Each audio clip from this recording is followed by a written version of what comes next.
नमस्कार दर्शक मित्रों, आप देख रहे हो जय टीवी भारत।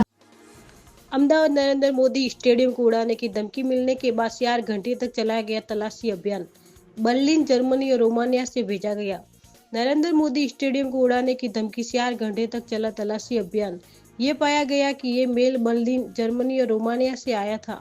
स्टेडियम को उड़ाने की धमकी मिलने के बाद पुलिस मौके पर पहुंचकर बम का पता लगाने के लिए डॉग स्क्वाड के साथ तलाशी अभियान चलाया गया। पाकिस्तान जेके वेब gmail.com से मेल प्राप्त होने के बाद जांच शुरू की गई।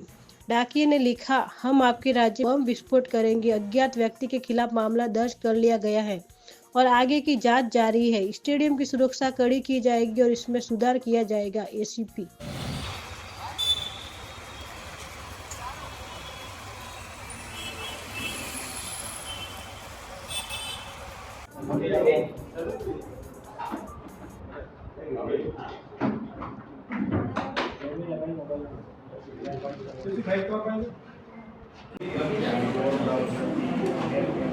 चलो सर एक ईमेल આવ્યો છે ઈમેલ કયા ઈમેલ આઈડી છે બધું કોની ઈમેલ આવ્યો છે અને ઈમેલ નો વિષય શું છે અને તપાસ શું છે ગઈકાલે બપોરે એપ્રોક્સિમેટલી 14:00 ની આસપાસ જીસીએ જોગાણી સાહેબ તરફથી અમદાવાદ શહેર પોલીસને જાણ કરવામાં આવેલી કે જીસીએ નું જે ઈમેલ એડ્રેસ છે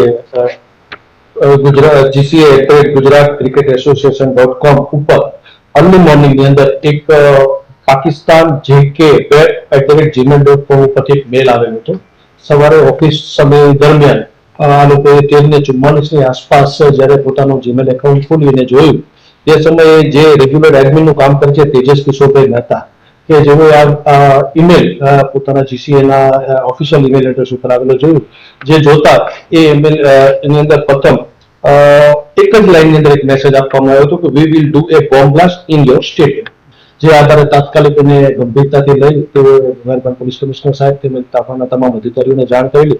જે આધારે અમે તાત્કાલિક ડીસીપી સાહેબ અને સેક્ટર સાહેબ સાથે લોકલ પોલીસ અને bomb disposal squad, dog squad સહિત તાત્કાલિક ઘટનાની ગંભીરતાને લઈ અને સ્ટેડિયમ ખાતે પહોંચેલ। તમામ અધિકારીઓ અને કર્મચારીઓ સમગ્ર સ્ટેડિયમ સાંજે 18:30 સુધી ચેક કરવામાં આવેલ।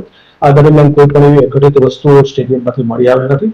સ્ટેડિયમની સિક્યોરિટીની ભવિષ્યની મેચોને ધ્યાને રાખી અને વધુ ચુસ્ત અને દુરસ્ત કરવામાં આવશે અને જરૂર જણાશે તો વધારાની ફોર્સની ડિમાન્ડ કરી પણ આગામી મેચોનું આયોજન કરવામાં આવશે। પ્રથમ દ્રષ્ટિએ આ તપાસ કરતા આ જે કંઈ ઈમેલ આવે છે તે ઈમેલ વીપીએન અને ટોર વેબ બ્રાઉઝર ઉપરથી અલગ અલગ જગ્યા ઉપરથી આવેલ હોય એટલે જે તે સમયે આ મેલ ટ્રેસ ન થાય એ રીતે જે તે વખત મેલ કરનાર દ્વારા ખાસ ધ્યાન રાખવામાં આવે છે।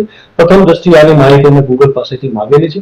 પ્રથમ દ્રષ્ટિએ જે માહિતી આવી છે એમાં એના જે આઈપી એડ્રેસ અમને મળ્યા છે તે બર્લિન, જર્મની અને રોમાનિયા ખાતેથી જે તે વખતે આ મેલ થયેલા છે। 2 વખત આનો યુઝ થયેલો છે તો 2 વખત આ આઈપી એડ્રેસ આઉટ ઓફ કન્ટ્રીના જણાવેલ છે। વધુ તપાસ ચાલુ છે। ટૂંક સમયમાં જ આ મેલ ક્યાંથી કેવા કારણોસર અને કેવી રીતે કરવામાં આવ્યા છે આના પાછળનો ઉદ્દેશ શું છે, કોઈ સનસની મચાવવાનો છે કે કોઈ રૂમર્સ ફેલાવવાનો છે કે લોકોને આગામી મેચની અંદર સ્ટેડિયમમાં આવવા માટે ભયભીત કરવાનો છે તે તમામ બાબતોની વિગતવારની તપાસ ચાલુ છે।